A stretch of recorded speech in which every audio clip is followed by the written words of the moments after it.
सिद्धयर्थे जपे विनियोगः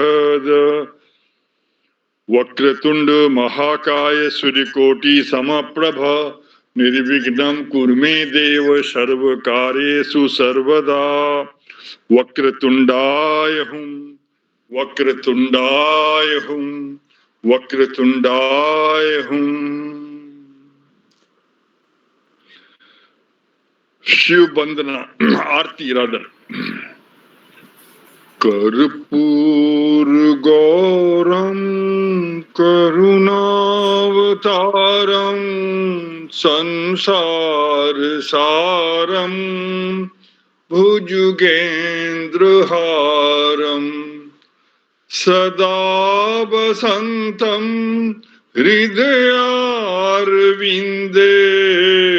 भवं भवानी सहितं नमामि। दाव गुरु वंदना। गुरुर्ब्रह्मा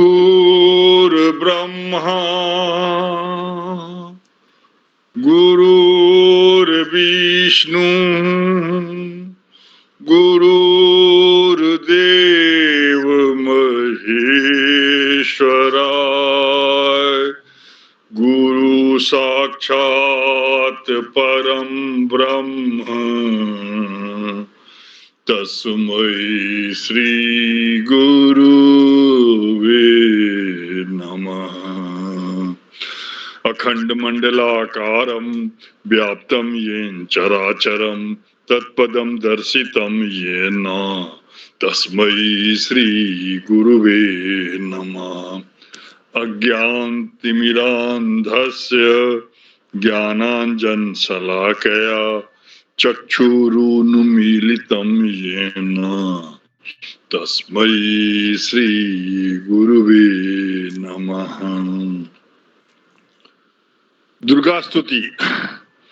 जयंती मंगला काली भद्रकाली कपालिनी दुर्गा क्षमा शिवा धात्री स्वाहा स्वधा नमोस्तुते। Thank you sir. Thank you Nagesh ji, thank you for wonderful prayer. बहुत बेहतरीन sir, thank you sir.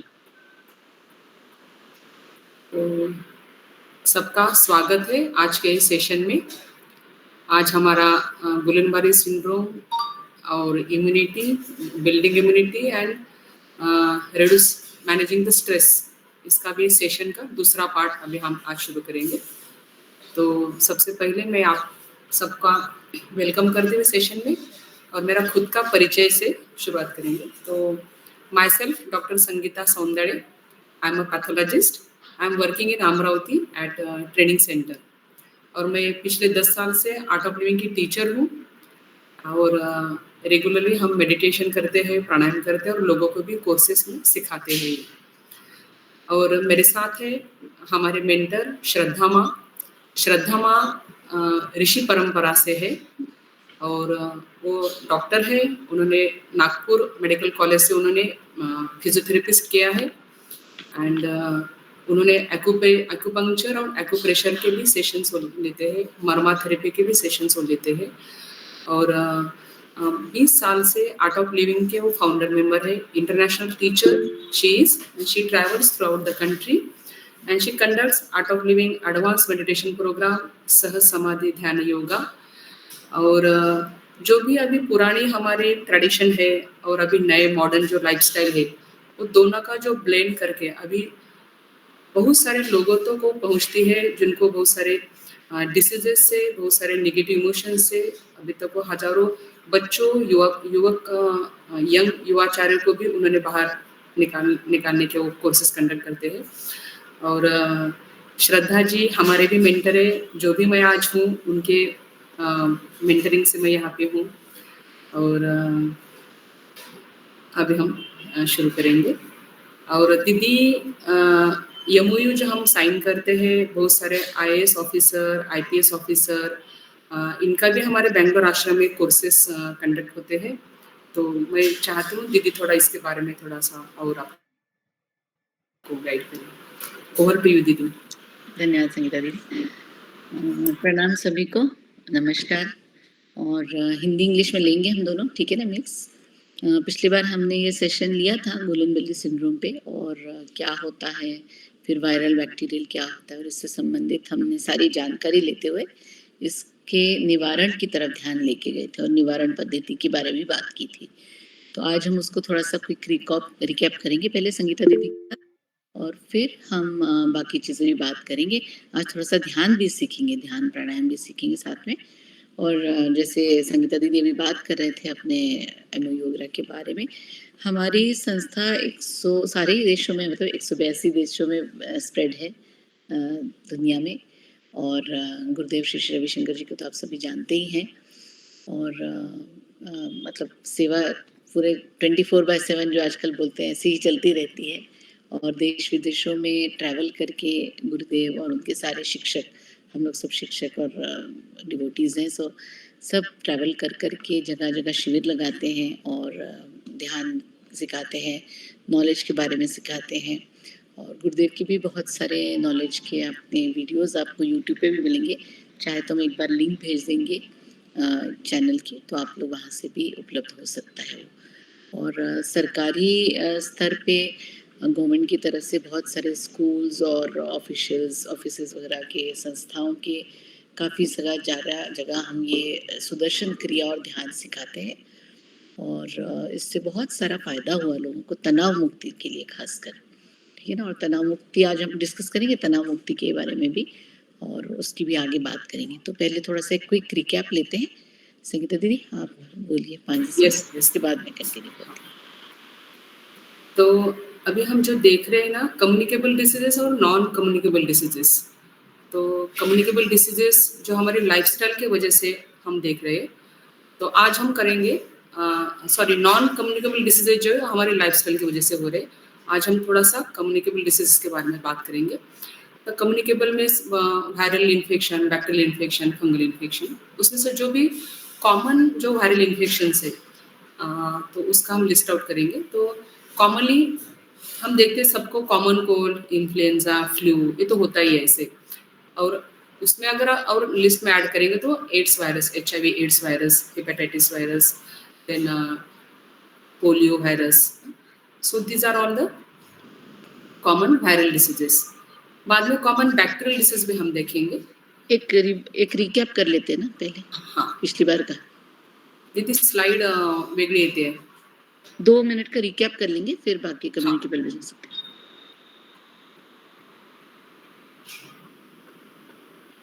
So we'll start with this list of the common viral diseases: common cold, influenza, flu, HIV, AIDS, hepatitis.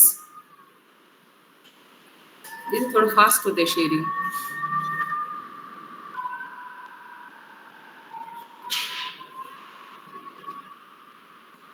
मागच्या वेळेस तर recap करून सुरू करूया म्हटलं। Recap करू, हाँ रिकॅप करून सुरू। लास्ट टाइम हम लोग क्या क्या डिस्कस किए, एक बार खाली बोल दीजिए खाली। Yes.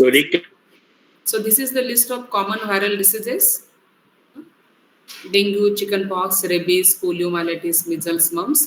This is a list of bacterial common infection: urinary tract infection, tuberculosis, pneumonia, cholera, tetanus, throat infection by streptococcus, salmonella, pertussis, whooping cough, STDs, sexually transmitted diseases like chlamydia, gonorrhea, food poisoning, plague, syphilis, diphtheria. So what is the difference between route of infection in viral diseases? ये virus हमारे body में कैसे entry करता है? So one is a respiratory route by aerosol and droplet form में, then is a fomite, infected contact, infected surface, then is a contact through infected person, through blood transfusion, then transcutaneous, that is by the insect bite, and enteric faecal route, then vertical route that is maternal to foetal, यानी mother से baby हो सकता है। सो virus और bacteria में क्या difference है? तो वायरस जो है it can't live without a host. Virus को मल्टीप्लाई होने के लिए, रहने के लिए उसको होस्ट की जरूरत है, may be in the animal cell, plant cell और human cells, but bacteria can live on its own. Virus छोटा साइज का है, smallest 10 to 100 times smaller than the smallest bacteria. Bacteria का साइज 0.2 to 10 माइक्रोन 10 mm तक हो सकता है. और virus, it live inside the cells of person, animal, plant. It must live. Bacteria can live else everywhere and reproduces on its own. Bacteria soil में भी रहेंगे, plants में रहेंगे, एनिमल में रहेंगे, वाटर में भी रहेंगे, सब जगह पे वायरिया can live and can multiply on its own. Virus virus हमारे बॉडी में कैसे एंट्री हो रहे थे? Through the direct contact by infected body fluids, indirect contact through contaminated surfaces, contaminated food, contaminated water, person to person transfer and insect bites. So this is the entry. So एक Barr virus हमारे body में अंदर आने के बाद हमारी immune system active हो जाती है. उसी वजह से हमको सिम्टम्स, पेशेंट बोलता है कि हमको फीवर है, फटीग है, इन्फ्लेमेशन है, मैलेज है, माइल्जिया है, ये इन्फेक्शन, ये सिम्टम्स हो सकते हैं वायरस के एंट्री होने के बाद.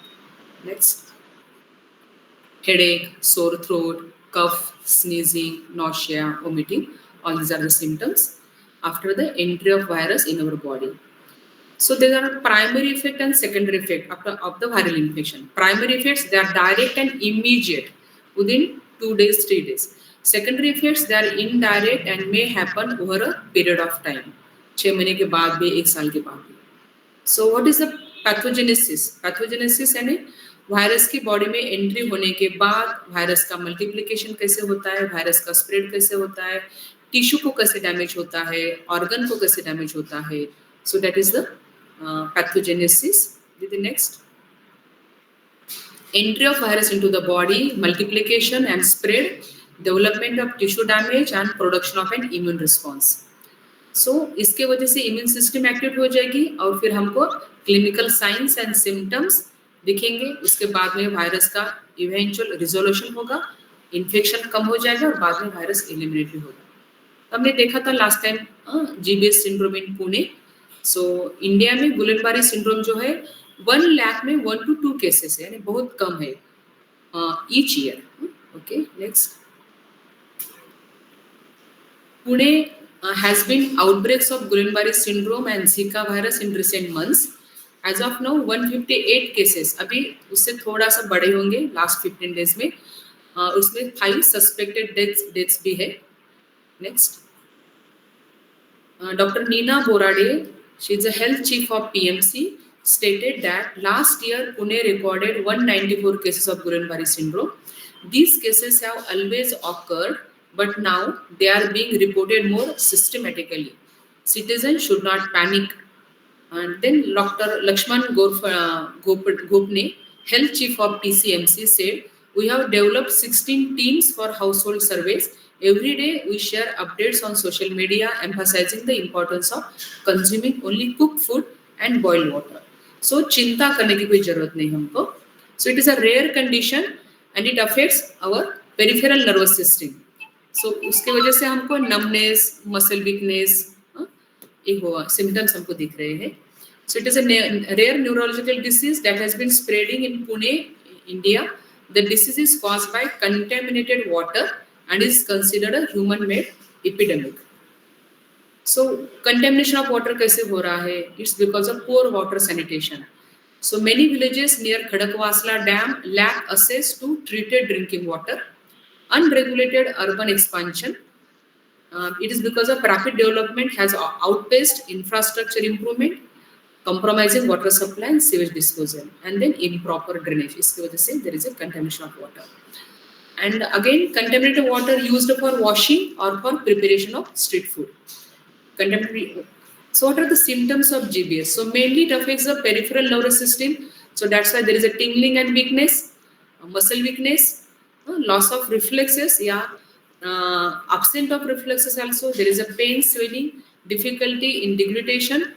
Then there is a difficulty with eye or facial movement. There is a palsy also, facial palsy, and severe pain is also. So these are, and all these symptoms are because of damage of myelin sheath. So इसको diagnose कैसे करेंगे? जो भी body fluids है हमारे, blood, urine examination, spinal fluid, stool sample, इसमें infected tissue हमको मिल सकते हैं. सबसे पहले हम जो भी सिम्टम्स है, सिम्टम्स पे भी हम ध्यान देके इसको डायग्नोस कर सकते हैं. अदर जो टेस्ट है इसमें, so lumbar puncture, electromyography and nerve conduction studies.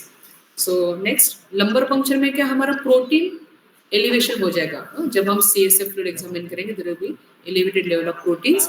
Electromyography a procedure से हम कंफर्म कर सकते हैं या there is a demyelination, a myelin जो शीथ रहती है नर्व्स के ऊपर जो कवरिंग रहता है वो कवर डैमेज हो रहा है, ये हम स्टडी कर सकते हैं by this electromyography and nerve conduction test.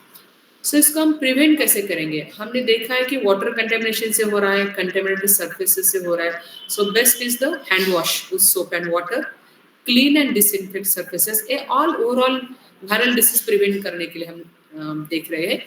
Practice kitchen and food safety, good get vaccinated. अभी गुलेनबारी के लिए तो हमारे पास वैक्सीन अभी तक अवेलेबल नहीं है। Then practice social distancing and by wearing the face mask we can prevent this. Then, so दीदी नेक्स्ट करेंगे how to suspect this Guillain Barre syndrome. So rapidly progressive bilateral limb weakness and sensory deficit, sudden weakness है, sudden paralysis है muscles में and it is rapidly progressing.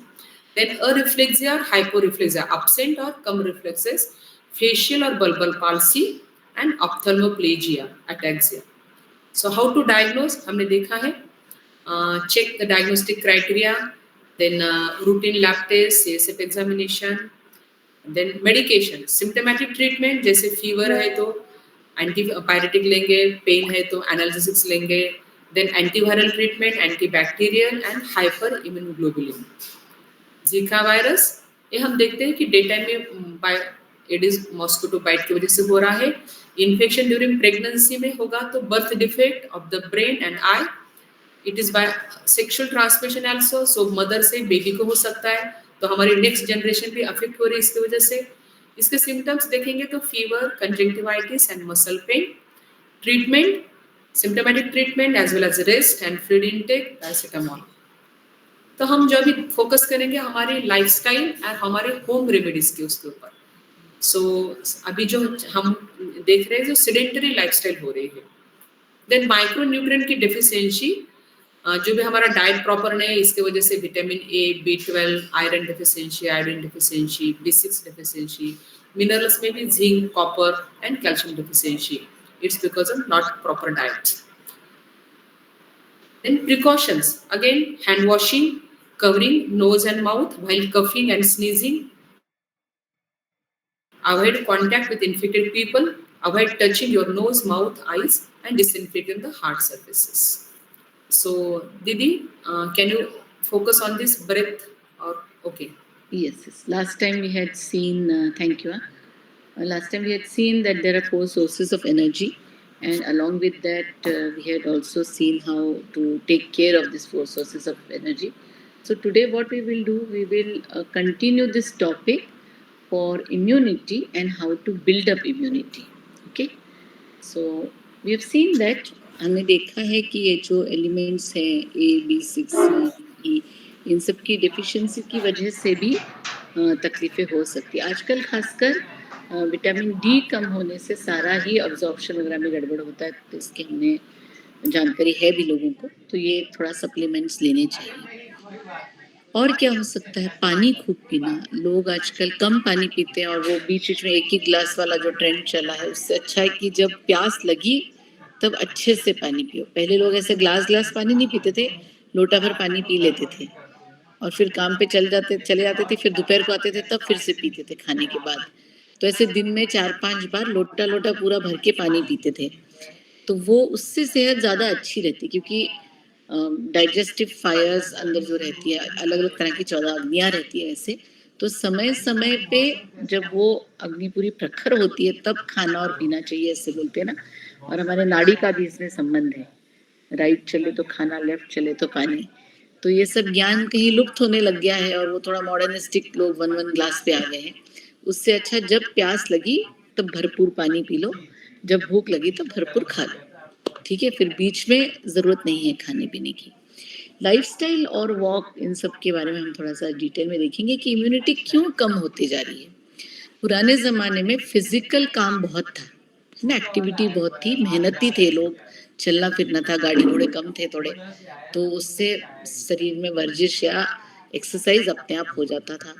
आजकल अभी इसको एक अलग फॉर्म मिल गया मॉडर्न में, जिसको हम योगा आसनास कहते हैं, जिम कहते हैं या एक्सरसाइजेस कहते हैं। तो जब बच्चे छोटे होते हैं तो देखते हैं बचपन से ऐसे हाथ पैर हिलाते रहते दिन भर, है ना? और जब नींद से उठते रोते तो माँ लोग दादी लोग बोलते हैं घर में कि भाई उसको थोड़ा रोने दो, उसका एक्सरसाइज हो जाएगा, है कि नहीं? और हाथ पैर हिलाते थे तो थोड़ा सा उसका एक्सरसाइज टाइम चल रहा है, थोड़ा थोड़ा रोना भी चाहिए बच्चों ने। आजकल बहुत ज्यादा केयर हो गई है, ओ करते ही एकदम से बच्चे को पकड़ लेते हैं, रोना नहीं है, नहीं वो नहीं। तो वो रोना भी एक ब्रीदिंग एक्सरसाइज ही थी, जो एकदम आर्तता से रोते थे बच्चे तब। उसके बाद 0 to मतलब हम 10 साल की उम्र तक देखो तो बच्चे स्कूल जाते हैं, खेलते कूदते हैं, स्पोर्ट्स एक्टिविटीज में भाग लेते हैं, कुछ ना कुछ चलते ही रहता है, स्थिर कम ही बैठते हैं। तो उनका फिजिकल एक्टिविटी बहुत अच्छा हो जाता है और दिन में 4 बार 5 बार खाते भी हैं। तो खाते हैं, उसको डाइजेस्ट हजम करते हैं और खेलते हैं फिर से, मतलब एक्सरसाइज और फूड ये दोनों बराबर चलते रहता है। और स्लीप भी, बच्चे ज़्यादा सोते हैं। 10 से 20 साल की उम्र में नींद थोड़ी कम हो जाती है, सेडेंट्री थोड़ा थोड़ा लाइफ चालू हो जाता है इसमें। फिर भी स्पोर्ट्स एक्टिविटीज़ में अच्छे रहते हैं बच्चे, खेल कूद चलते रहता है, चलते हैं, सीढ़ियाँ चढ़ते उतरते हैं। पहले तो लिफ्ट नहीं रहते थे स्कूल्स कॉलेजेस में, आजकल वहाँ पे भी लिफ्ट आ गए। तो कम से कम 500 से 1000 स्टेप्स कोई भी बच्चा स्कूल में चढ़ ही लेता है। उसके बाद 20 से 30 साल तक अगर आज के दौर के हम देखो लोग, तो स्पोर्ट्स एक्टिविटीज़ ऑलमोस्ट बंद हो गई है कॉलेज के बाद, और चलना भी बहुत कम हो गया था। जहाँ है वहाँ से पार्किंग से गाड़ी उठाई, घर के नीचे पार्क की, अंदर आ गए, फिर गाड़ी ली, फिर निकल गए, ऐसे हो गया। तो लेस एक्सरसाइज हो गया और सेडेंट्री, मतलब जैसे भी हम 1.5 घंटा सेशन के लिए लैपटॉप के सामने बैठे हैं, वैसे बच्चे 10 घंटे अपने गैजेट्स के सामने बैठे रहते हैं। इवन हमने पिछली बार बैठने की एक्टिविटी की बात की थी ना, 12 से 14 घंटे आजकल कोई भी व्यक्ति एक आसन से दूसरे आसन पे, कुर्सी से बेड, बेड से सोफा, ऐसा बैठे रहते हैं, सोफे से कार, कार से फ्लाइट, मतलब 14 घंटे का समय बैठ के गुजार रहे हैं आजकल हम। ये बहुत ही हानिकारक है। 30 मिनट का वॉक कम से कम होना चाहिए यूथ में भी, बिसाइड्स उनके स्पोर्ट्स एक्टिविटीज़। और कम से कम 500 से 1000 स्टेप्स कम से कम चढ़नी उतरनी चाहिए। 15,000 स्टेप्स का वॉक अनिवार्य है, जो उनके खेलकूद में भी कवर हो जाता है। जिम एक्सरसाइजेस गाइडेड करें तो ज़्यादा अच्छा रहेगा, है ना? और 30 to 40 ईयर्स का हम देखें तो अभी यहाँ पे भी शायद काफ़ी 30-40 ईयर्स वाले होंगे, इनका काफ़ी सेडेंट्री हो गया है लाइफस्टाइल, बैठे बैठे हो गया आजकल। महिलाएं हो, पुरुष हो, काम करने वाले हो या घर में बैठने वाले हो, बैठ ही रहे हैं, मतलब बेसिकली बैठ के ही काम कर रहे हैं। तो इस तरफ थोड़ा सा हमको ध्यान देना चाहिए कि 20 to 30, 10 to 20 की जो बहुत एक्टिव लाइफस्टाइल है, वहाँ से 20 to 30 में ये गिर गई आधी, और उसके बाद ऑलमोस्ट बंद ही हो गई है 40 के आसपास। इसलिए 40 साल हम देख रहे हैं 30-40 वालों से बीमारियां शुरू हो रही हैं। तो ये बहुत बड़ा फैक्टर है फिजिकल एक्टिविटी का, जो हमें ध्यान में रखना है। फिर 40 से 60 साल की उम्र तक के लोग लें, जो हम सब हैं 20-60 के आसपास हैं, तो इनका भी चलना बहुत कम हो गया है। तो इनको ध्यान रखना चाहिए कि जो एक्टिव लाइफस्टाइल वाले लोग थे, जैसे स्पोर्ट्स वाले समझ लो या एक्टिव किसी भी फील्ड के, वो लोग भी आजकल कोच या मेंटर्स बन के एक जगह बैठ के ही सब कुछ कर रहे हैं। तो इसमें ध्यान ले जाना पड़ता है कि किसी भी फील्ड में आप जाओ, अपना फिजिकल एक्टिविटी को आप कम नहीं करना है। और 60-70 एंड 70-80 के बियॉन्ड तो आधा दिन सोना चाहिए, मतलब आधा दिन तो रात को थोड़ा सो लिए, दोपहर को थोड़ा सो लिए, मतलब थोड़ी फिजिकल एक्टिविटी और थोड़ी रेस्ट। अगर आप 3 घंटे काम कर रहे हैं, जागे हैं, तो आधा 1 घंटा आपको सो जाना चाहिए। तो इतना तो सोना पॉसिबल नहीं है ना, तो इसके लिए आप योग निद्रा कर सकते हैं। हम ग्रुप में आपको गाइडेड योग निद्रा के लिंक्स भेज देंगे, तो एक अच्छा सा फॉर्मेट बना के भेजेंगे, तो आप रोज योग निद्रा कर सकते हैं। जो हम दोपहर को खाना खाने के बाद वाम कुक्षी करके करते थे, 15-20 मिनट का क्विक नैप आफ्टरनून लंच के बाद, वो योग निद्रा सबसे अच्छी। अगर नहीं समय मिले तो कभी भी करें। और जो 30 ईयर्स बिलो, जिनको बहुत काम है, पढ़ाई वगैरह है, उनके लिए सजेशन है कि आप जब भी एक्स्ट्रा पढ़ते हैं या एग्ज़ाम टाइम है या आपका कुछ एग्ज़ाम्स है, उस टाइम आप योग निद्रा ज़रूर करें। पढ़ने के बाद लेटते समय 20 मिनट, तो आपका एनर्जी रिजुवनेट हो जाता है बॉडी, और मेमोरी भी अच्छे से शार्प होती है। ठीक है, तो 10 से 15 हज़ार कदम हमको कभी भी चलने होते हैं। अच्छे से चलते फिरते रहे उसके लिए, वो नहीं हो पाता है तो आप कम से कम लेटे लेटे थोड़े ऐसे जॉइंट रोटेशंस बैठे बैठे आपने 30-30 ये हिला लिया, पैर हिला लिया, थोड़ा सा ऐसे दिन भर बीच बीच में करते रहना, ताकि कम से कम आपके हर एक जॉइंट के 500 मूवमेंट हो जाए। 500 मूवमेंट, समझे ना? वैसे करने बैठे 500 मूवमेंट तो 4-5 मिनट में खत्म हो जाते हैं। ऐसे आप सुनते सुनते भी कर सकते हैं, पैरों को हिला सकते, पैर अगर नीचे है तो थोड़ा ऊपर नीचे कर लिया, उंगलियां हिला ली, फ्लाइट में, ट्रेन में, ट्रैवल में, कहीं पे भी, गाड़ी में। लेकिन समझना ये ज़रूरी है कि हम क्योंकि उतने कदम नहीं चल रहे हैं आजकल, उसलिए हमको ये जॉइंट एक्सरसाइजेस करना बहुत ज़रूरी है। ठीक है, कैसे भी करिए आप समय निकाल के, छोटे छोटे ब्रेक्स में भी कर सकते हैं। फिर महिलाओं की अगर स्वास्थ्य ले तो 35 पहला तो जब पीरियड स्टार्ट होते हैं उस समय का, टीनेजर्स का या मेल या फीमेल दोनों के 14 to 16 ईयर्स के जो चेंजेस होते हैं, तब स्वास्थ्य में ध्यान रखना चाहिए। जैसे बच्चा जब नवजात शिशु रहता है, हम 6 महीने तक बहुत प्यार से देखते हैं, संभाल के। उसके बाद फिर 2-3 साल को जब स्कूल जाता है तब देखते हैं। चेंजिंग फेजेस है लाइफ के। फिर स्कूल से हाई स्कूल के टाइम फिर से अरे ग्रोथ का टाइम है, ये खाओ, ये पियो, ऐसा करो, खेल कूद करो, बैठो, सो, सब चीज़ें अभी करनी है। वैसे ही 14-15 साल टीनेजर्स का, फिर उसके बाद 40-45 मेनोपॉज का, या मेन में भी 40 या 50, ये जो चेंजिंग फेजेस है, इस समय तकलीफ हो सकती है क्योंकि हार्मोन्स बदलते हैं शरीर के, लाइफस्टाइल बदलती है, खान पान बदल जाता है, काम करने के तौर तरीके बदल जाते हैं, फिजिकल एक्टिविटी और नींद बदल जाती है। इसलिए इस उम्र में ज़्यादा ध्यान रखना है। अगर हम इसके 4-5 साल पहले से ही अपने आप को ग्रूमिंग करना शुरू करते हैं तो फिर ये जितने भी स्क्रीन पे आपको बीमारियों के नाम दिख रहे हैं, ये सब नहीं होते ना। तो ये थोड़ा सा एक्टिव लाइफस्टाइल में वापस आना है तो इम्यूनिटी अच्छी होती है। ये सारे चेंजिंग फेजेस है लाइफ के, तो हमें इस समय पे मानसिक स्तर पे भी हमें बहुत ध्यान रखना है।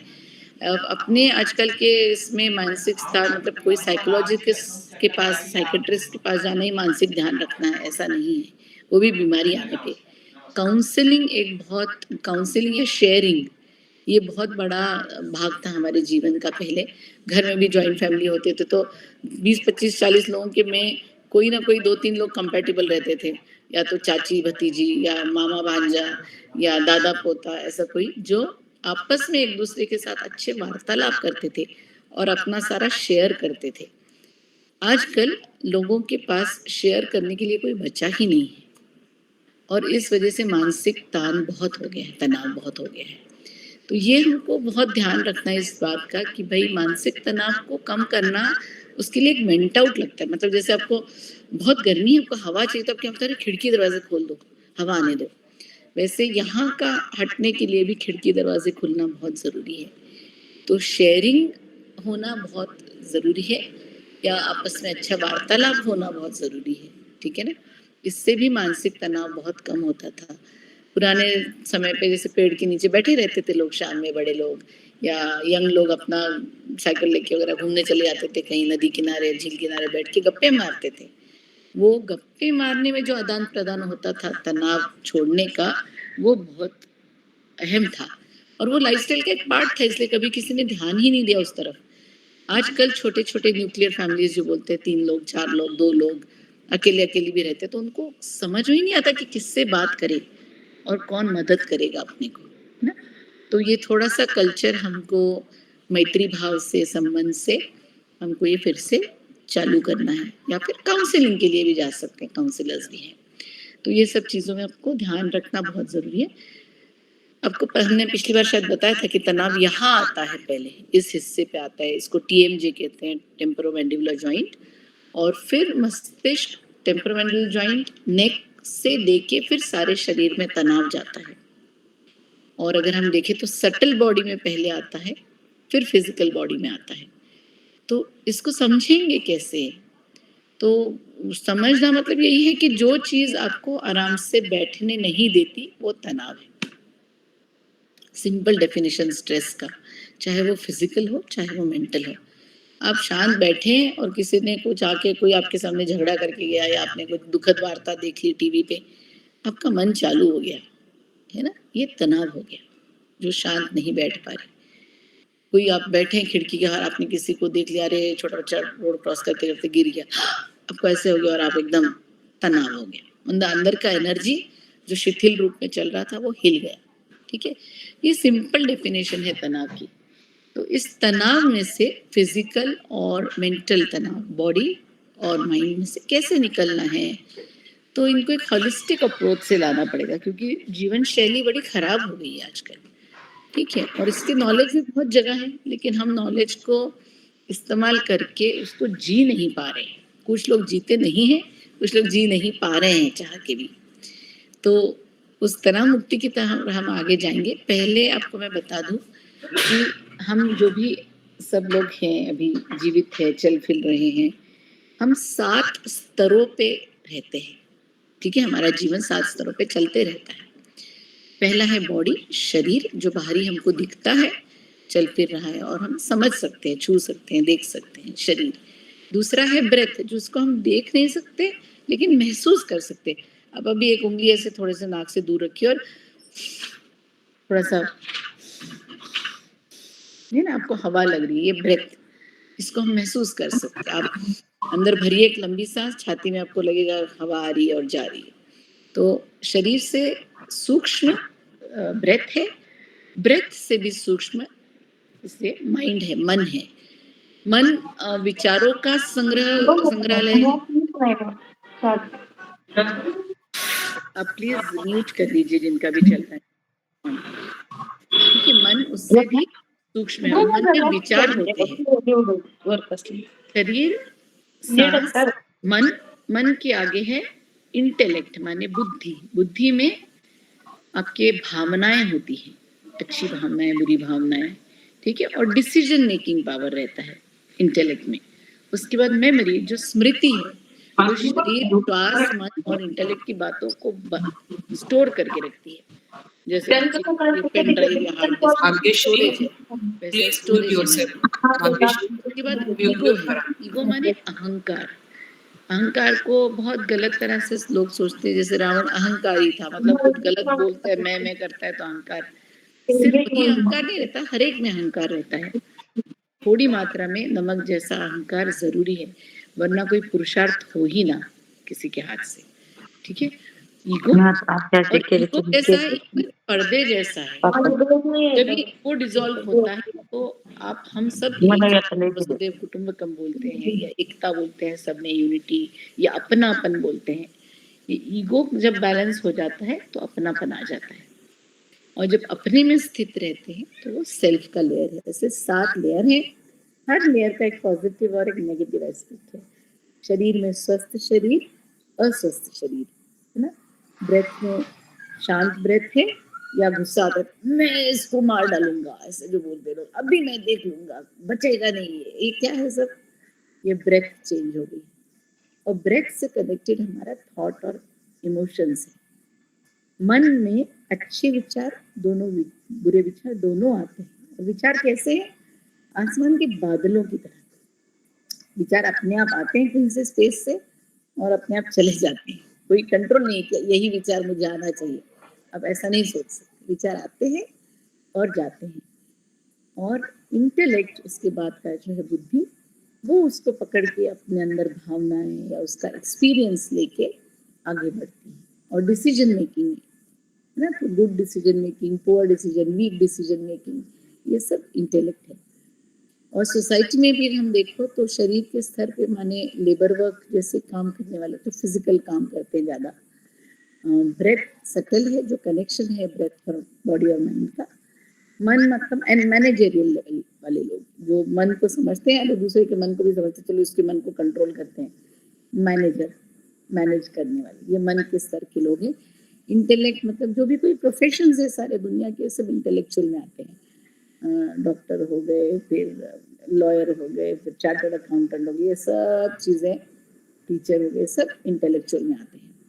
मेमोरी में आता है आर्टिस्ट लोग, जैसे कुछ याद रख के कुछ बनाते हैं, आर्टिस्ट, साइंटिस्ट, ये सब जाता है मेमोरी लेवल पे। ईगो में, ईगो का बहुत अच्छा उदाहरण है पॉलिटिशियंस, है ना।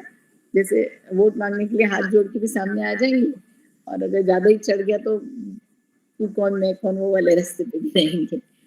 तो ईगो को कैसे पिघलाना और कैसे ऊंचा करना उनसे सीखना चाहिए एक्चुअली, क्योंकि वो मैनेज कर पाते हैं हजारों करोड़ों को एक साथ उस क्वालिटी से, अगर बैलेंस रहे तो।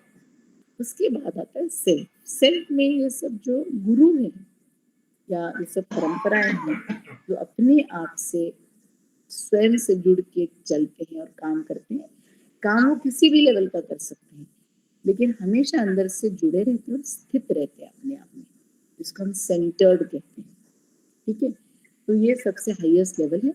और जब सेल्फ से जुड़ते हैं ना तो व्यक्ति प्रसन्न ही रहता है, फिर उसमें वो द्वेष क्लेश ये वो अननेसेसरी कंपटीशन काम सब करते हैं दुनिया के, अच्छे तौर तरीके से करते हैं, लेकिन स्वयं में स्थित रह के करते हैं और बिना तनाव के। ठीक है, तो ये यात्रा है, आप समझो 7 स्तरों की, जो हमको कंटिन्यूस करते रहनी है जीवन में।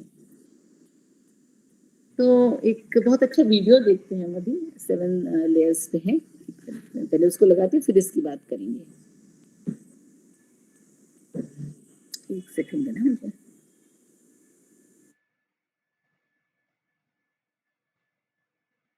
वीडियो शेयर करते हैं।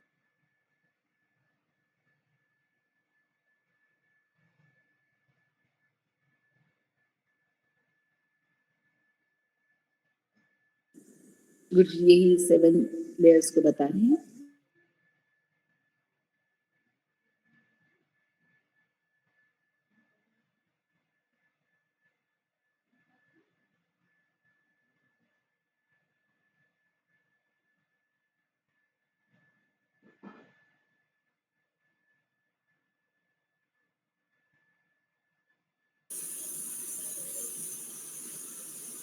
But health is to be established in self.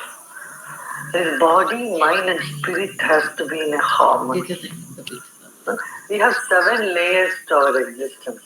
That is body, breath, mind, intellect, memory, ego, and the self. So we need to learn a little bit about all these and techniques to keep them healthy and keep them in harmony. And that's what yoga and Sudarshan Kriya is all about. So if we attend to our breath and meditation, few minutes of meditation, our whole system gets rejuvenated. I would say there are 4 sources of energy. The first is food, second is good sleep, and third is breathing. The fourth is meditation. So attending to these 4 important sources of energy, we can restore our health.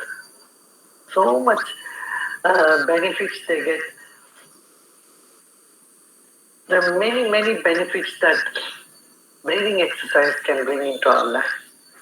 A violence-free society, disease-free body, confusion-free mind, inhibition-free intellect, trauma-free memory, and sorrow-free soul. This is what one can achieve by learning about breath, by learning about meditation.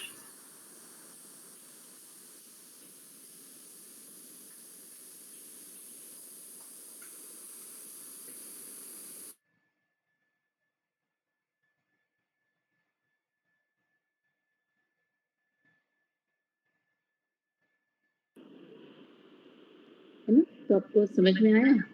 Buddha ने कहा कि trauma free memory, मतलब ये 7 layer में स्वस्थ शरीर, मन तो आपने देखा ही, मन जिसमें मतलब अच्छे विचार से विचार रहे, बुद्धि जिसमें कोई तर्क ना चले, बार बार तर्क ना चले, मेमोरी मतलब ट्रॉमा फ्री, जिससे कोई आघात ना हो पास्ट का। कितना सुंदर बात है ये। अक्सर लोग मेमोरी में अटक जाते हैं जीवन में, है ना, कि झगड़े वगड़े तो है ही, मतलब इन सब का भी लेके चलते हैं, किसने क्या कहा किसने, लेकिन किसी ने कुछ बचपन में एक्सपीरियंस किया, उसका कुछ बुरा ट्रॉमा आ गया, या कुछ टीवी पे देखा उसका ट्रॉमा आ गया, तो मेमोरी भी ऐसी शुद्ध रहे जिसमें कोई आघात ना रहे पास्ट का। कितनी सुंदर बात है। और ये हम कैसे अचीव कर सकते हैं? सब हम ब्रीदिंग एक्सरसाइजेस से अचीव कर सकते हैं। उसके बाद ईगो, जिसमें कोई पराया ना लगे।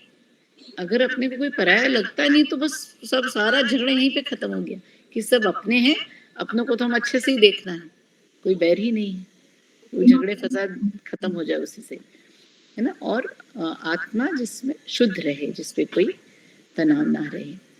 तो ये सब हम प्राणायाम वगैरह से कर सकते हैं। सबको पता है योगासन में, योगा मतलब योगा नहीं, आसन और प्राणायाम और ध्यान ये मिला के योगा बनता है, सबको पता है। लेकिन हम कर नहीं पाते हैं। क्यों नहीं कर पाते हैं? तो पहला चीज है लेजीनेस, थोड़े से आलसी हो जाते हैं। अब नहीं तब करेंगे के चक्कर में अब तब जीवन निकल जाता है। कुछ लोग चाहते हैं करना, लेकिन समय उस समय नहीं निकाल पाते। जैसे सुबह सुबह कर लो, लेकिन निकाल नहीं पाते, क्योंकि बहुत सारे कामों में जुड़ गए हैं, व्याप हो गए हैं आजकल। और कभी कभी सिर्फ मल्टीटास्किंग करते हैं, लेकिन समय होता है, फिर भी समय निकाल सकते हैं, तो हम सब निकाल ही रहे हैं।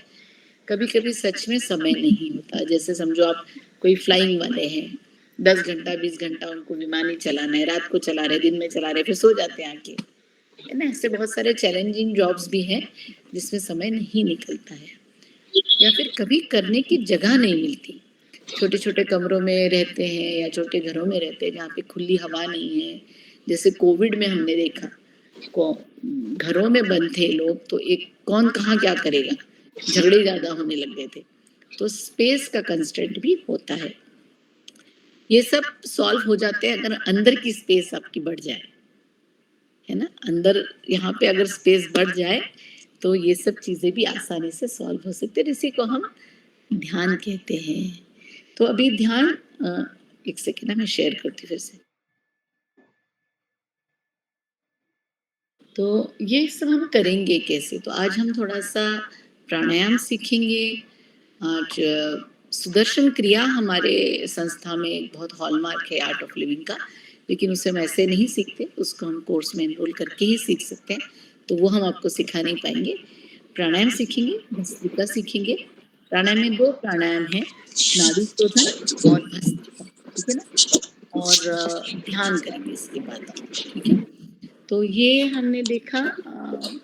फिर ओवरकम कैसे करना है, आपको आपके आत्मबल को बढ़ाना है कि हमको ये करना ही है। तो विल पावर और कमिटमेंट इसके लिए बहुत जरूरी है। जैसे कंपनी में टारगेट देते हैं, इतने लोगों को ये करो, इतना करोड़ कमाओ, इतना ये, ऐसे 50 डॉक्टर को मिल के आओ, अप्रूवल, ऐसे ऐसे टारगेट हमको अपने लिए भी लगाने हैं। Daily schedule, weekly schedule, monthly schedule, quarterly, half yearly, yearly और 5 साल। और उसको निरंतर रिवाइज करते रहना पड़ेगा कि अरे आज कुछ रह गया क्या, तो कल इसमें कैसे सुधार लाए। ग्लानी में नहीं बैठना है कि अरे हम कर नहीं सके, हम कर नहीं सके। वो ठीक है, भी कर नहीं सके, लेकिन करना है, इसको ध्यान में लेके चल सकते हैं। तो अभी हम अगर देखते हैं तो काफी लोग अच्छी बातें सुनकर ड्रॉप कर देते हैं। 95% लोग सुन के इधर से इधर निकाल के छोड़ देते हैं। हाँ भाई, लेक्चर तो बहुत अच्छा था, इसका उपयोग लाया है कि नहीं जीवन में, ये बहुत जरूरी है। तो फिर क्या आपको कंटिन्यू करने के लिए इंस्पायर करेगा? इंस्पिरेशन माने क्या? आप प्रभावित हो गए इतने कि उसको आपने अपने आप ही लागू कर लिया। जैसे हम बोलते थे, अरे वो गली के नुक्कड़ पे समोसा और गुलाब जामुन बहुत अच्छे मिलते, भाई जाके खाना चाहिए गरम गरम। मतलब क्या, आपने एक बार उसका स्वाद चखा और आप फिर बोलते नहीं, पार्सल नहीं, वहीं जाके खाने में मजा आएगा गरम गरम। तो ये आपको इंस्पायर कर गया, इसलिए आप वहां पे पहुंच गए फिर से एक्सपीरियंस के लिए। इसी तरह से एक अच्छी लाइफस्टाइल को भी चखना जरूरी है, और उसके बाद उसका स्वाद लेके उसको अनुभूति में लेकर उसको निरंतर अभ्यास में लाना जरूरी है, ठीक है। तो अभी हम सीखते हैं, इसका अनुभव लेंगे और फिर आपका एक्सपीरियंस शेयर करेंगे। तो संगीता दीदी पे हम लोग हाईलाइट करते हैं एक बार, और 1 मिनट है, इसको स्टॉप करती हूँ मैं।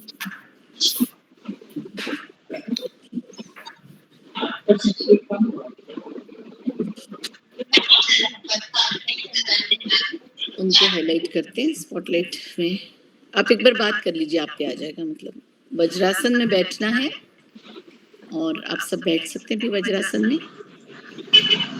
दिख रहे हैं कि आपको? हाँ वही यहाँ लाइट में निकाल ऊपर देख बाकी सबको म्यूट करना पड़ेगा। संगीता जी आपको बोलना पड़ेगा, तो आप पे आ जाएगा वो।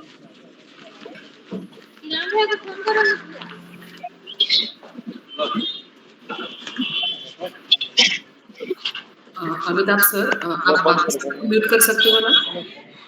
राजेश जी, आपको म्यूट करना पड़ेगा। हाँ, आ गया ना? आपको दिख रहा है सबको स्क्रीन पे? नागेश जी आप प्लीज म्यूट कर लीजिए। संगीता जी आप कुछ बोल दीजिए तो आपका आ जाएगा वहाँ पे। हाँ, वज्रासन में बैठे हैं और भस्त्रिका करेंगे अभी, ठीक है ना? तो भस्त्रिका कैसे करना है? हाथों की मुट्ठी कंधों के सामने रखकर, मुझे नहीं पता वो दिख रहा है कि स्क्रीन पे, यहाँ तो मेरे याद। सांस लेंगे नाक से और छोड़ेंगे कैसे? सांस लेते हुए हाथ ऊपर की और छोड़ते समय नागेश जी, नागेश जी, ठीक है, इस तरह से। तो सांस लेंगे, आप बताइए, आपके ऊपर ही आएगा ना इस पर, आप बात करिए भस्त्रिका जी।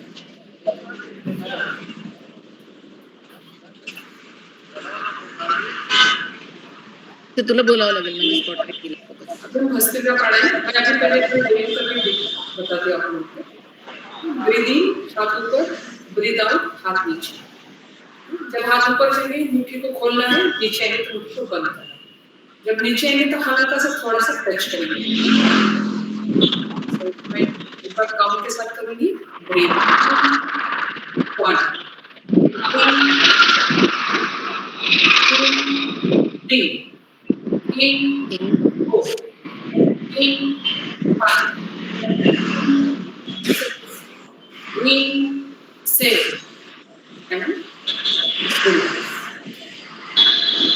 ऐसे हम अभी 20-20 के 3 राउंड करते हैं, ठीक है ना, वज्रासन में।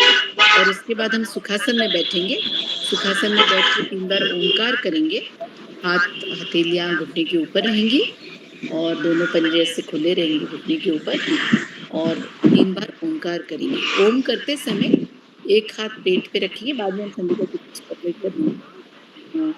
तो नहीं से आप जो भी आपका भी ऑडियो ऑन है। लेफ्ट हाथ राइट हाथ पेट पर, दायां हाथ पर, और आ का उच्चारण करेंगे एक बार।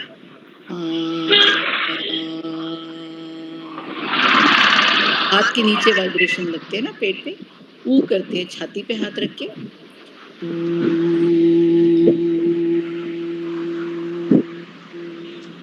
हम सर पे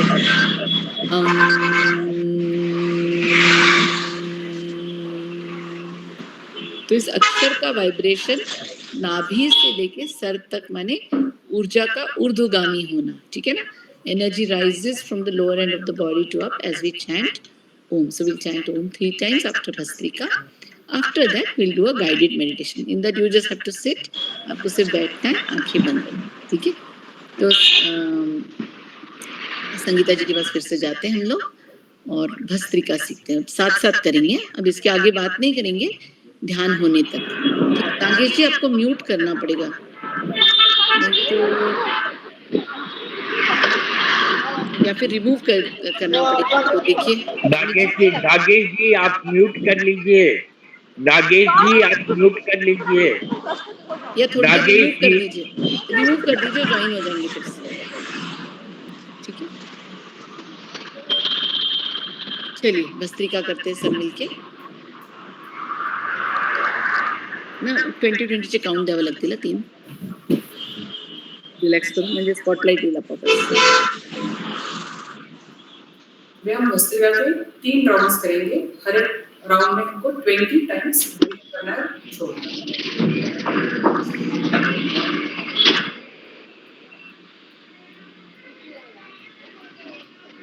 दोनों हाथों की ढीली मुट्ठियां कंधे के बाजू में। एक साधारण सांस अंदर और बाहर, और एक लंबी गहरी सांस ले और छोड़ दे।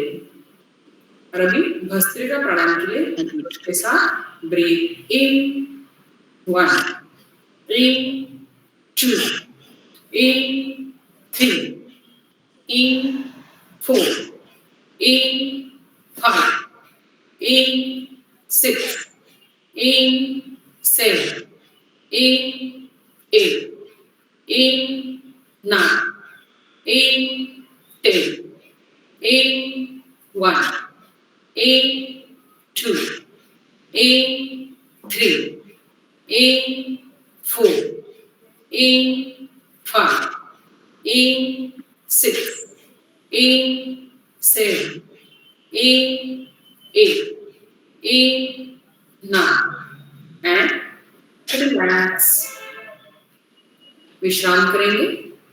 दोनों हथेलियां घुटने के ऊपर आकाश की तरफ और पूरा ध्यान अपने शरीर में जो भी ऊर्जा का फ्लो हो रहा है उसके तरफ ले जाए.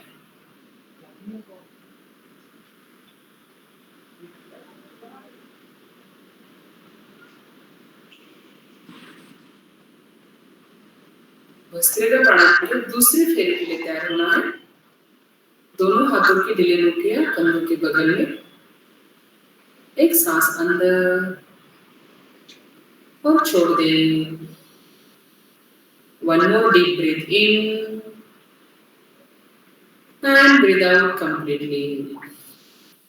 और अभी भस्त्रिका के लिए breathe in 1, in 2, in 3, in 4, in 5, in 6, in 7, in 8, in 9, in 10, in 1, in 2, in 3, in 4, in 5, in 6, in 7, in 8, in 9 and relax. Be still. कर दिया book. Bhastrika improves immunity and gives out all the residual air that is inside so that fresh air can come again inside. आ गया.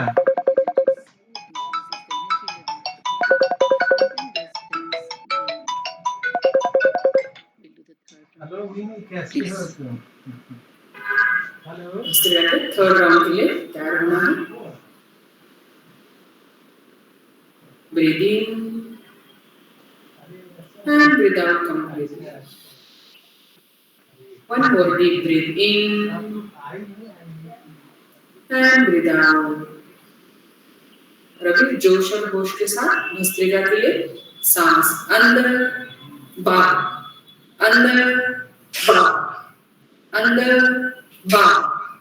In 4, in 5, in 6, in 7, in 8, in 9, in 10, in 1, in 2, in 3, in 4, in 5, in 6, in 7, in 8, in 9 and relax. विश्राम करेंगे.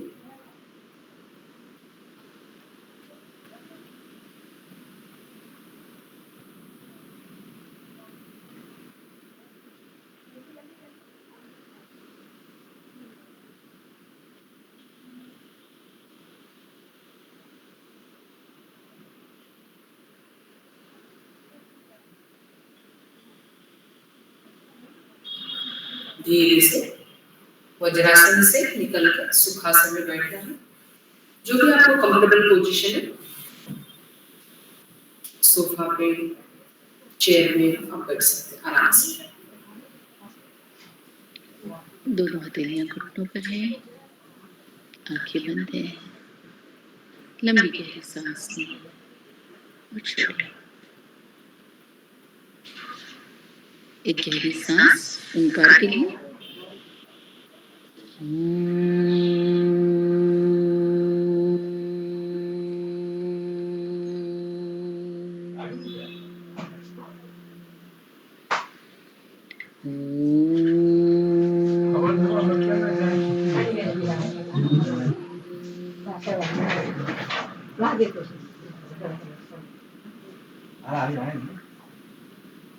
बहुत सामान लेकिन भैया तो जरूर खिलानी थी ना तुझे तू आया मन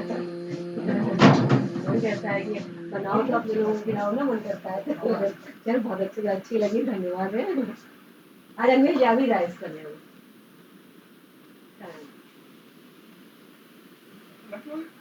अच्छा अच्छा आई विश ट्वाइलाइट और शेर के लिए स्थिर बैठे रहिए। Let us sit comfortably, sit tight. इतनी अच्छी दुकान से ना यहाँ वो ही चीज मिलेगी ना Take a deep breath in अच्छा अच्छा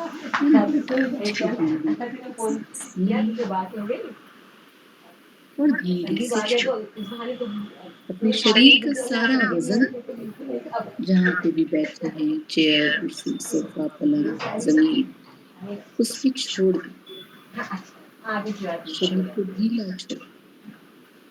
अब जैसे मौका लेके मत नहीं त्योहार में समय मिले तो वैसे कभी मौका लेके And pay attention to the surroundings. अपने वातावरण की ओर ध्यान दें। वातावरण की सभी आवाजों की ओर ध्यान ले जाएं। ट्रैफिक की आवाज, लोगों के बात करने की आवाज, पंखे, एसी, कूलर की आवाज या कोई और आवाज जो आपको सुनाई देती है। Pay attention to the sounds in the surroundings. Eyes are closed. अपनी आंखें खुली रखिए, आंखें बंद रखिए।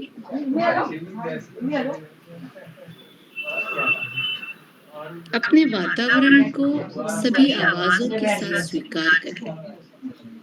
इस समय वातावरण जैसा भी है ठीक है। उष्णता हो सकती है, लोग बात कर सकते हैं, खा सकते हैं, ट्रैफिक आ सकती है, कोई भी बात करें। जो जैसा है इस समय ठीक है। हम इन्हीं परिस्थितियों में ध्यान करेंगे। अपने वातावरण के साथ कोई संघर्ष नहीं। No struggle with the surroundings. You're at peace with the surroundings. अपने वातावरण के साथ अब शांति से है।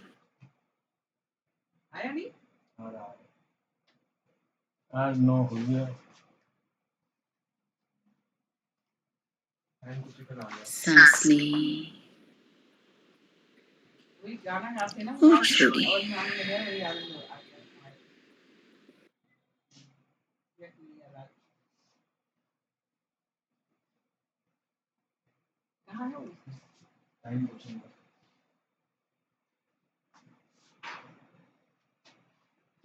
अपने शरीर की ओर ध्यान दे जाएं।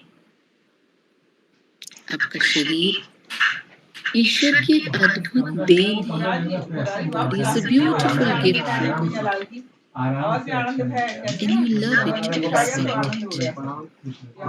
अपने शरीर के प्रति आपको प्रेम और सम्मान है।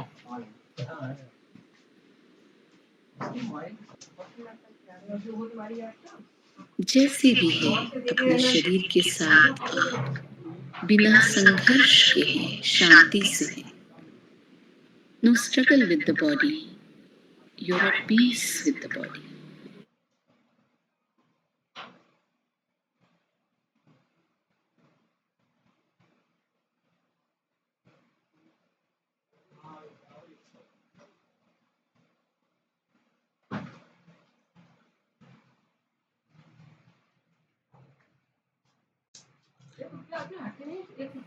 सांस लें और छोड़िए।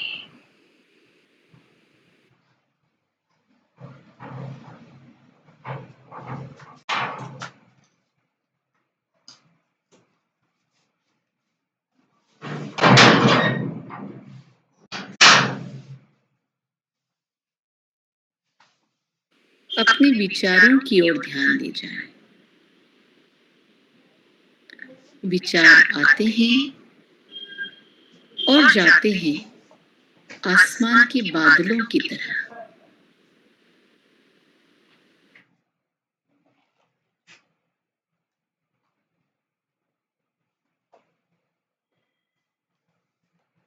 अच्छे विचार, बुरे विचार दोनों ही आते हैं और अपने आप चले जाते हैं।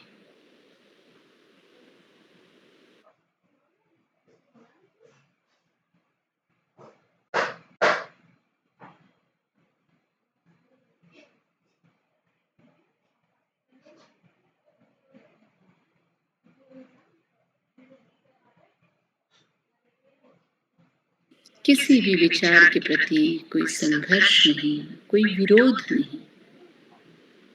No resistance to any thought. You're at peace with the thoughts.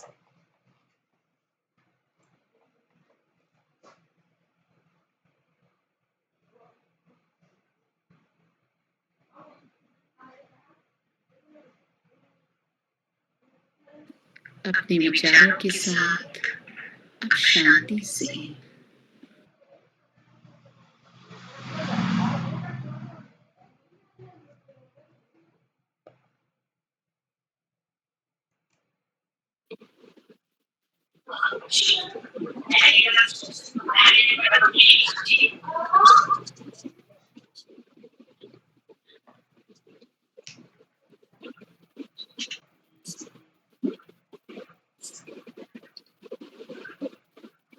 अपनी भावनाओं की ओर ध्यान ले जाएं।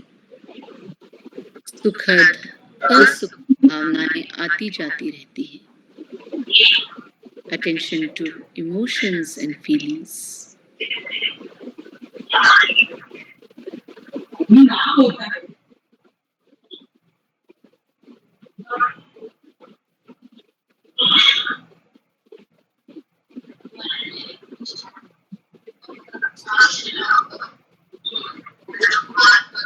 अपनी भावनाओं के साथ आप शांति से हैं। Peace with the emotions and feelings.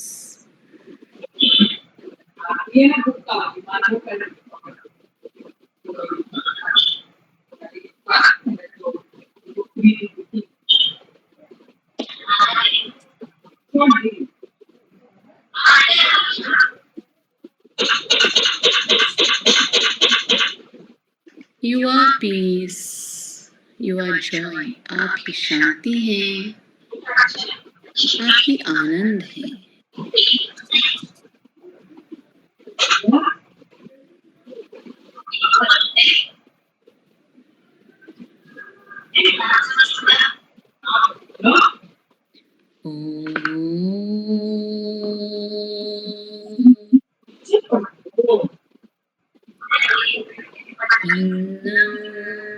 अस्तु द्विपदी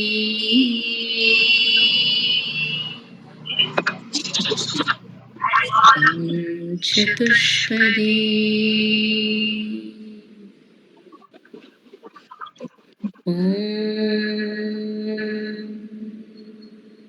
शांति शांति शांति।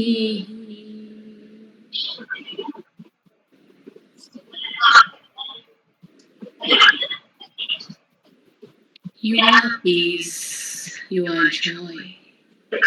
आप ही शांति है, आप ही आनंद है।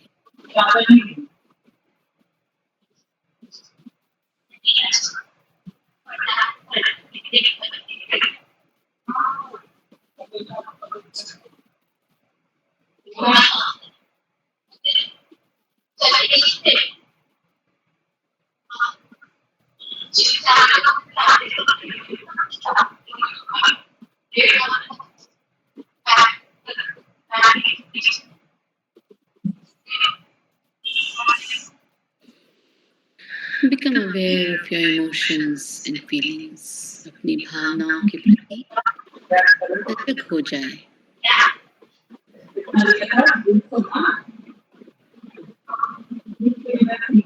अपने विचारों के प्रति सजग हो जाए। Become aware of your thoughts, if any.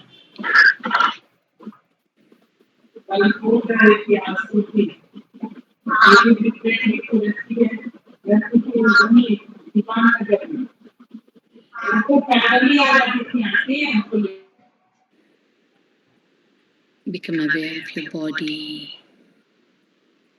शरीर के प्रति सजग हो जाए.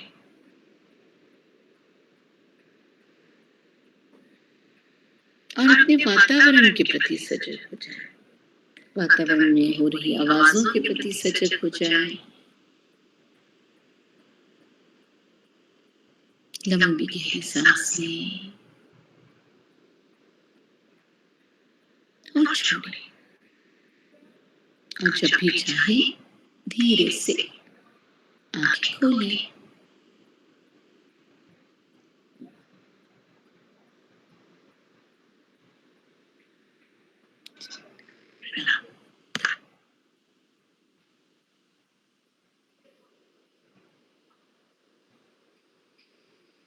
अच्छा लगा? शांत लग रहा है?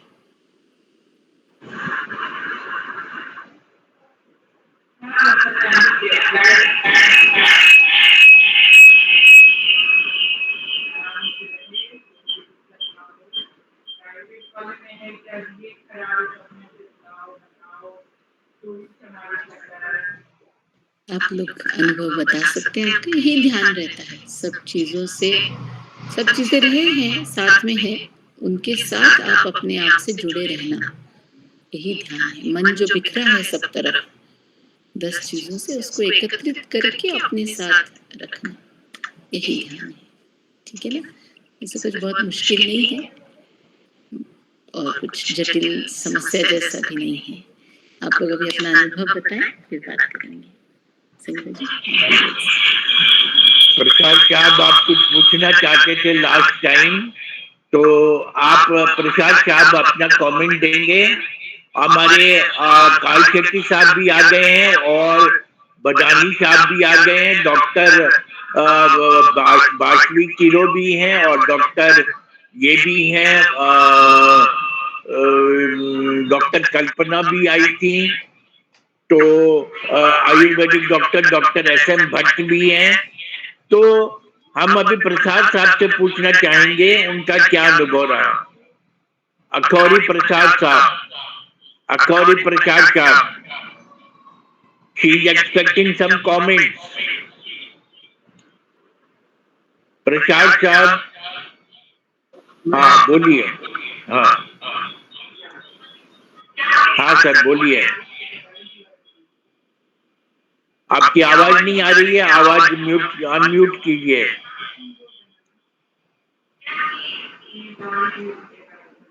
आपका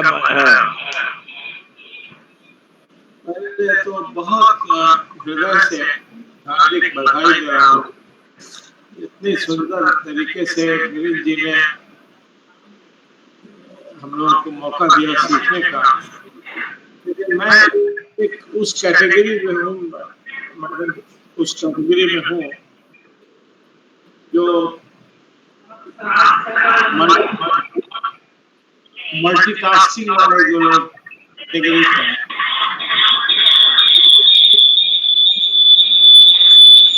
अनफॉर्चुनेटली वो जानते हुए भी हम उसको नहीं कर पाते हैं. अभी आपने अमित जी म्यूट करना पड़ेगा. मैंने तो म्यूट किया हुआ है. अच्छा हाँ, मैं तो अनम्यूट करके बोल रहा हूँ. तो ये मुझे बहुत अच्छा लगा जैसे आपने ये मौका दिया इसको प्रैक्टिस करने का, तो हम कर पाए. हालांकि हम थोड़ी देर पहले खाना खाए थे, इसलिए हमको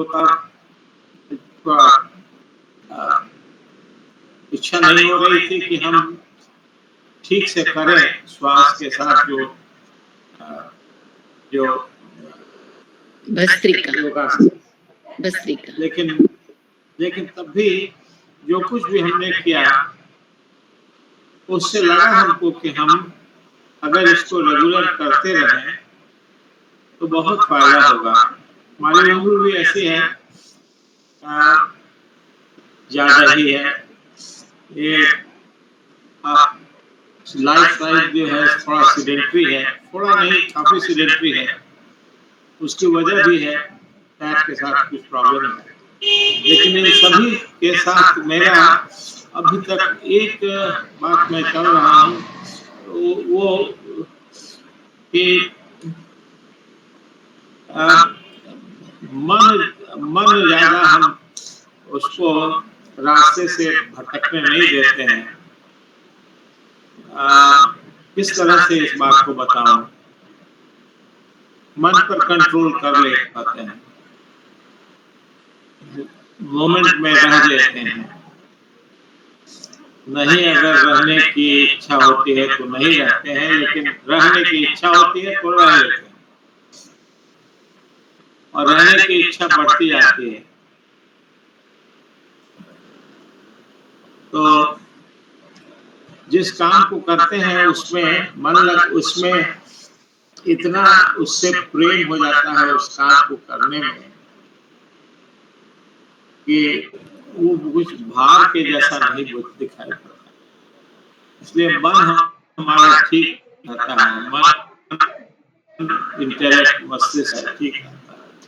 लेकिन जो शारीरिक पार्ट है उसके लिए समय नहीं निकाल पाना और उसको एक डिसिप्लिन तरीके से नहीं करना, इसके लिए इसमें तो कोई भी मेरी मदद नहीं कर सकता है, सिर्फ हम अपने आप ही को मदद कर सकते हैं।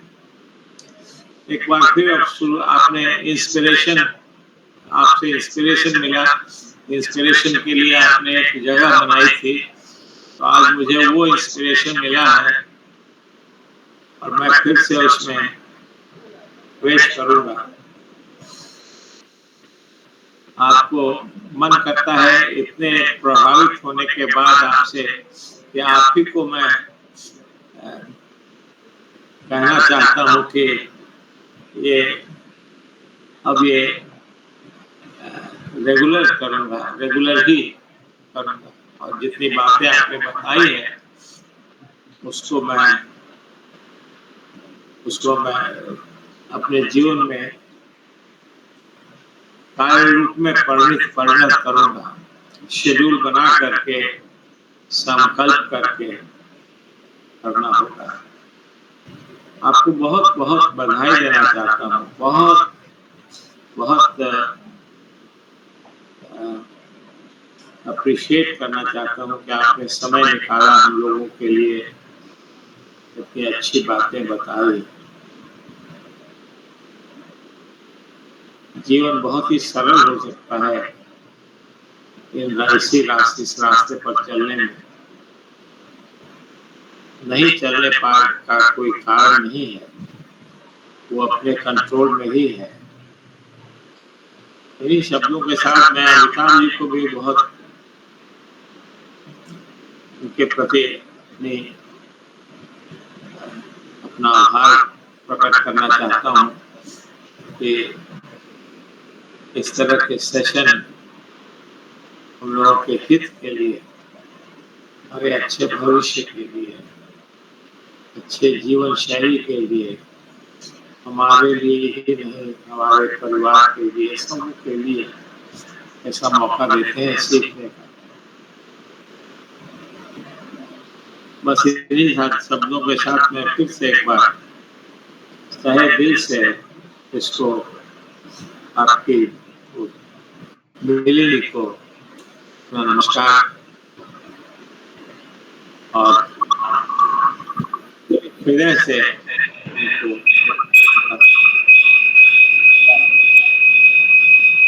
धन्यवाद आपको और सभी को। बहुत अच्छा लगा और प्रसाद साहब का आशीर्वाद मिला। ही 83 ईयर्स ओल्ड और गवर्नमेंट के स्पेशल सेक्रेटरी रह चुके हैं और हमारे गार्जियन भी हैं। उनका आशीर्वाद हम लोग को मिलता है तो हम लोग काफी उन्नति करते हैं और ऐसे ऐसे लोगों को जोड़ पाते हैं। हमारे बीच में कार्ल शेट्टी साहब भी हैं, यशदा के डायरेक्टर जनरल साहब, और आज उन्होंने भी हमारे स्पेशल गेस्ट के उसको स्वीकार किया और आज अभी हमारे बीच में है। उनका भी आशीर्वाद बचन और हमारे पूना के पैथोलॉजिस्ट और डॉक्टरों ने किस तरह से पूना के डिजीज को दूर करने के लिए मतलब योगा और टेंशन फ्री रहने के लिए जो उपाय बताए अमूल्य, उसके लिए उनको बहुत बहुत धन्यवाद। और काल शेट्टी साहब का हम आशीर्वाद बच्चे सुनना चाहेंगे। काल शेट्टी साहब को प्रणाम। और मैं आपका भी, ये हमारे जो हमारी क्लास में ये मैडम थी संगीता मैम, और उनकी गुरु हैं श्रद्धा मैम।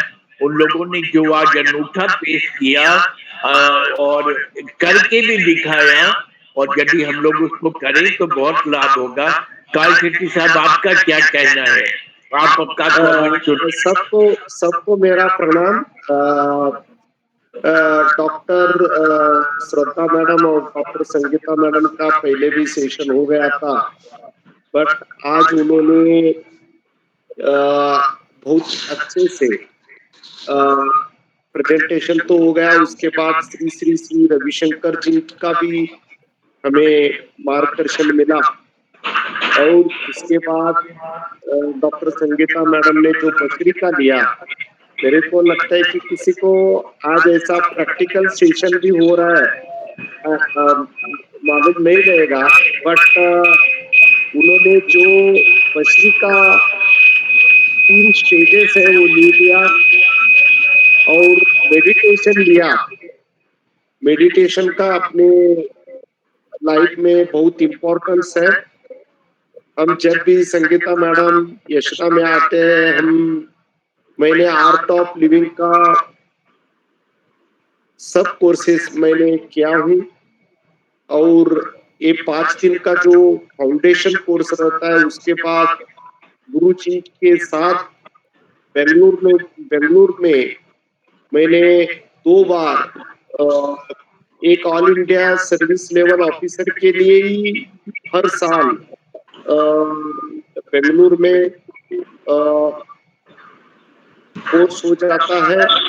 और आज उन्होंने बहुत अच्छे से हमें प्रैक्टिकल लेकर, मेरा एक ही रिक्वेस्ट है, ये बशरिका, अनुलोम विलोम और मेडिटेशन में हम टाइम निकालना चाहिए और हेल्थ की तरफ ध्यान देना चाहिए। Thank you very much Amitabh Prasad sir for organising this session, and thank you very much to doctor Sangeeta and doctor Shraddha madam. ऐसे ही इन फ्यूचर ऑल्सो हम मेडिटेशन का और अमिताभ प्रसाद सब ग्रुप का ध्यान देखते हैं, सबका हेल्थ अच्छा रहने के लिए ध्यान देते हैं। और आपका भी जो सहयोग है, मैं सबको मेरा धन्यवाद, प्रणाम। बहुत अच्छा सर, आपका आशीर्वाद मिला, बहुत अच्छा लगा। और हम आपको भी हमेशा सुनना चाहेंगे। और आपका थोड़ा सा, आप लोग जैसे लोगों का आशीर्वाद थोड़ा मिल जाता है तो हमारा ग्रुप बहुत अच्छा बड़ा बड़ा काम कर पाता है, और इतने बड़े बड़े ज्ञानी लोग हमारे इसमें जुड़ पाते हैं। और Bashvi Kilo ma'am, doctor Bashvi Kilo ma'am, जो आप वो कर रही हैं झारखंड से, हॉर्टिकल्चर पर अपना एक अनूठा प्रयोग कर रही हैं। What is your this experience from this webinar? Doctor Bashvi Kilo, doctor Bashvi Kilo, doctor Bashvi Kilo, Bashvi Kilo ji, आप क्या बोलना चाहेंगी? Doctor Bashvi kilo.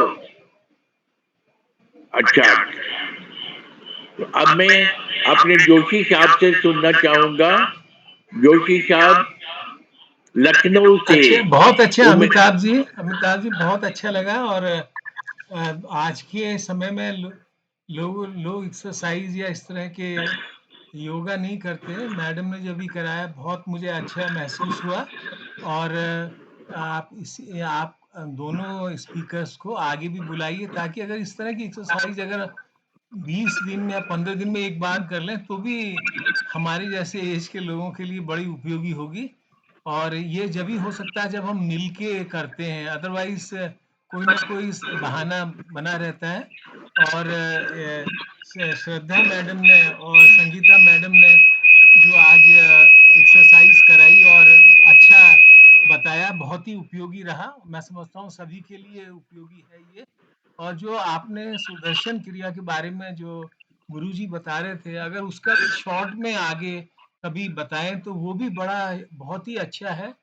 और बहुत नाम सुना है, मैंने किया तो नहीं है वो एक्सरसाइज सुदर्शन क्रिया, लेकिन उसके बारे में भी हम लोग जानना चाहेंगे, आगे कभी संभव हो तो करिएगा। Thank you very much. बहुत अच्छा सर, बहुत अच्छा।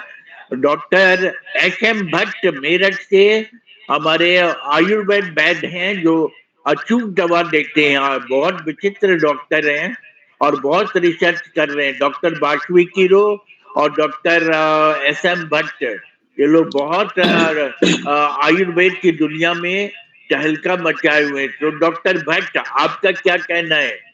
डॉक्टर भट्ट। प्रणाम सर। श्रद्धा मैम ने और डॉक्टर संगीता मैम ने बहुत ही अच्छा प्रेजेंटेशन दिया, मैं सुन रहा था और ये बात बिल्कुल सही है। मैं आज रिसर्च पेपर नेचर का भी पढ़ रहा था और 3-4 और भी आर्टिकल छपे हुए हैं इस पे कि क्या आयुर्वेदिक उपाय हो सकते हैं इस तरह के। तो मैंने देखा कि बिल्कुल सटीक उपाय दिए हुए हैं। इसको आयुर्वेदा के उपचार से काफी हद तक कंट्रोल कर सकते हैं इस डिजीज को। और इसमें वही सारी दवाएं हैं जो मैं अक्सर किसी भी उसमें रिकमेंड करता हूँ। जैसे इसमें हमने देखा कि रेस्पिरेटरी सिस्टम पे ज़्यादा अटैक होता है, मस्कुलर पे ज़्यादा अटैक होता है, तो मस्कुलर डिस्ट्रॉफी के रूप में रिजल्टेंट होता है। तो इसका एक तो ऑक्सीजन सफिशिएंट होना चाहिए बॉडी में, और अश्वगंधा वगैरह मल्टीविटामिन, इसके साथ कुछ और दवाएं हैं जो कि दी जा सकती हैं, रेस्पिरेटरी प्लस के रूप में हमने बनाई हैं। तो इनका काफ़ी डॉक्यूमेंटेड रिजल्ट्स हैं। अगर किसी को चाहिए होगा तो मैं वो आर्टिकल भेज दूंगा। और बट नेचुरल है कि ऑक्सीजन की सप्लाई अनुलोम विलोम से बढ़िया, और जो मैडम बता रहे थे एक्सरसाइज, उससे बढ़िया नहीं हो सकता है। तो सबको धन्यवाद, आपको धन्यवाद, हमारे चीफ गेस्ट अमिताभ सर को धन्यवाद, और सबको बहुत बहुत धन्यवाद। उमेश जी को धन्यवाद। सब लोग इतना बढ़िया स्पीकर लाते हैं, इतने खोज खोज के हीरे को। तो पुनः धन्यवाद सबको, और इसी के साथ मैं विराम देता हूं अपने शब्दों को। बहुत बहुत धन्यवाद सर। Thank you sir. बहुत अच्छा, बहुत अच्छा। डॉक्टर भट्ट, अब आपका एक लेक्चर सुनने का समय आ गया है। अब हम लोग आप सुनेंगे। आपका फॉरवर्ड तो सब हम लोग पढ़ते ही हैं, but we want to listen you also about kidney problem. अच्छा, अब हैं जी अभय कृष्णन साहब गुजरात से। प्रोफेसर अभय कृष्णन साहब, व्हाट यू वांट टू से? भाग्यश्री, भाग्यश्री इसके बाद बोलेंगी। अभय कृष्णन साहब आप बोलिए। अभय कृष्णन साहब। Sir good evening everyone sir. Madam का सब्जेक्ट काफी बेहतरीन था और ये हम उसे समझ से ऊपर की चीजें हैं। और सबसे बेहतरीन चीज मुझको लगा जो 7 लेयर ऑफ एक्सिस्टेंस जो था, जिससे 7 तरीके से उन्होंने बताया, that's was very good. It is need to share the everyone and promise to the team कि जो कुछ भी हमने यहाँ पे सीखा है, इसको मैं जहां भी जॉब करता हूँ वहां पे इसको मैं अपने ट्रेनिंग का एक पार्ट जरूर बनाऊंगा, क्योंकि लोगों के बीच में सिर्फ सीखना एक बड़ी चीज नहीं है, बट अपनी जानकारी को आगे शेयर करना एक बहुत बड़ी चीजें है। अपने तक सीमित रखना ज्यादा ठीक नहीं। तो मैं ये जो जानकारी मुझको मिली मैडम से, जो हमने सीखा, इसको आगे शेयर करूंगा। Madam many thanks to you to share your knowledge here. एक प्रैक्टिकल लाइफ को आपने यहाँ पे शेयर किया है, कैसे जिंदा रहना, उसको जिंदा रहने के लिए आपने सिखाया है। Thank you madam, thank you team. और अमिताभ सर आपको भी बहुत बहुत धन्यवाद। आप पता नहीं कहाँ से ऐसे लोगों को सेलेक्ट करके लाते हैं जो कि लाइफ के लिए बहुत मेजर पार्ट प्ले करते हैं। Thank you sir. सब ईश्वर की कृपा है, आप लोगों का आशीर्वाद और सहयोग है, जिससे बड़े बड़े इतने ज्ञाता लोग हम लोगों को मिल जाते हैं। इतना बढ़िया मेडिटेशन इन्होंने करवाया श्रद्धा जी ने और संगीता मैम ने। Bhagyashree, Bhagyashree you want to say something? Bhagyashree, Bhagyashree ma'am, Bhagyashree ma'am आप कुछ बोलोगे? आप भी भाग्यश्री मैम बोलिए, आपने सुना? अच्छा, गोविंद मुखाड़े में सर, गोविंद मुखाड़े, आपका क्या रिएक्शन है? Govind मुखाड़े।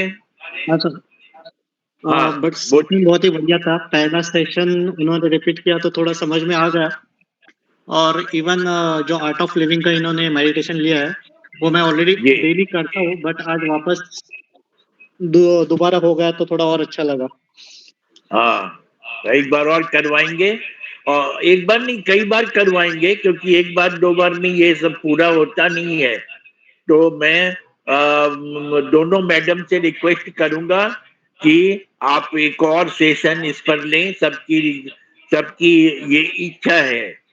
Art of Living sir course ही रहता है, जो कि sir I think happiness programme वही वो ले सकते हैं 4 दिन का। ओके, ठीक है, आर्ट ऑफ लिविंग पर एक कोर्स हम लोग लेंगे, एक सेशन लेंगे। डॉक्टर संगीता मैम और डॉक्टर श्रद्धा मैम से रिक्वेस्ट है, हमारे लोग इसको सुनना चाहेंगे और प्रैक्टिस करना चाहेंगे, तो एक आर्ट ऑफ लिविंग पर ही एक क्लास हम लोग, एक वेबिनार करवाते हैं।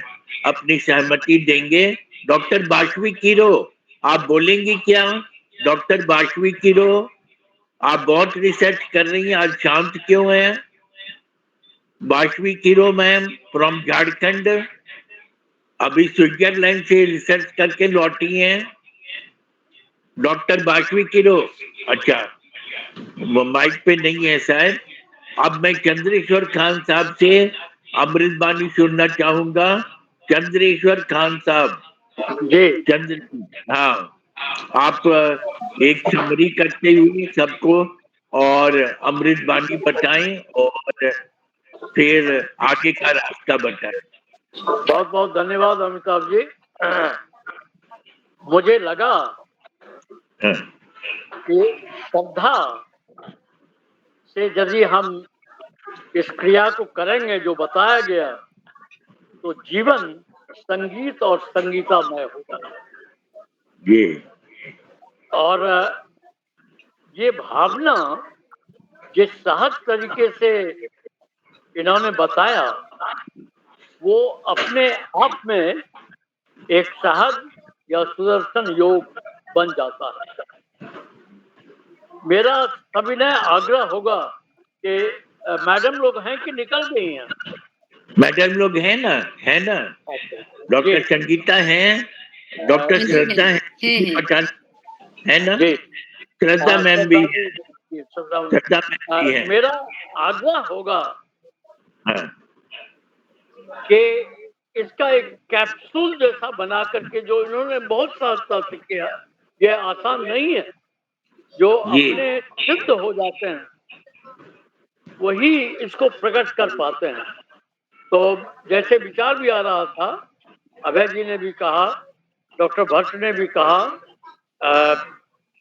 अखौरी साहब को देख करके ये लगा कि छोटा एक कैप्सूल जैसा, कि 5 मिनट, जैसे मान लीजिए कि सुबह में उठे, उस समय में क्या कर सकते हैं, शाम में 5 मिनट में नहीं होगा, मिनिमम 20 मिनट चाहिए, लेकिन जिस सद्भावना और श्रद्धा जो संयोग के माध्यम को कहा गया,